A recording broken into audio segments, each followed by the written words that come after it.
Yet again, we're at a crucial juncture in the Brexit process. Out here in Brussels, Mr Barnier and his team have declared negotiations on the UK's future relationship with the EU closed. He states that the deal Theresa May brought back is as good as it's going to get. This puts the ball firmly in the Westminster Parliament's court.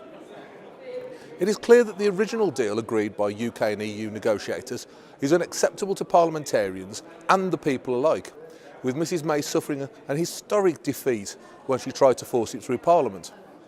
Since then, there's been a mixture of stalemate and chaos as government whips have tried and failed to control their own party, and the opposition Labour Party has given a series of mixed messages. At times like this, the political situation becomes extremely unpredictable, and opportunities arise for motions to be raised and potentially passed, which can either shift the direction of discussions towards new directions or towards endless delays, with a view to scuppering Brexit altogether. In all of this political intrigue, the stated will of the people from the 2016 referendum is being either twisted, misrepresented, or ignored. Politicians seem to be queuing up to tell us that they know why people voted to leave the European Union. Many of those politicians played no part in the referendum campaign, but now they seem to have a magical direct line into the electorate's thoughts. Speaking as someone who was heavily involved in that campaign and spoke to hundreds of people across dozens of towns and cities across the Midlands and the North, I can say categorically that I have no doubt that the people knew what they were voting for and what they wanted.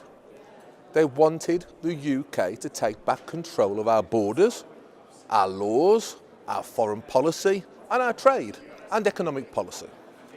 There was no doubt in their minds about this, and I don't remember anyone saying to me, I don't want to leave unless we get a deal, which will undoubtedly see control in some of those areas. It was never an issue. There were two options on the ballot paper, leave or remain. The vote was clearly to leave. There were no added factors suggesting we only leave with a certain deal. It was a very clear decision. If the UK government cannot negotiate a deal with the EU, which is acceptable to the British people and their parliament, then we must leave without a deal and trade on WTO terms, just like many countries around the world do. The machinations of parliamentarians who are seeking to remove the prospect of a no-deal WTO Brexit must not be allowed to succeed. They may use fine words, but what they are seeking to do is to stop the UK achieving the independence the British people voted for in huge numbers.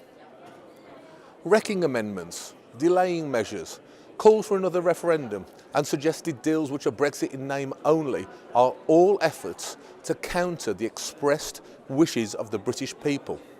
They are immoral and they are wrong. The situation is very clear. The EU are not prepared to offer us a trade deal which satisfies the will of the British people. That is their prerogative. It is our prerogative to leave on WTO terms and embrace our independent future. The will of the British people was clearly stated.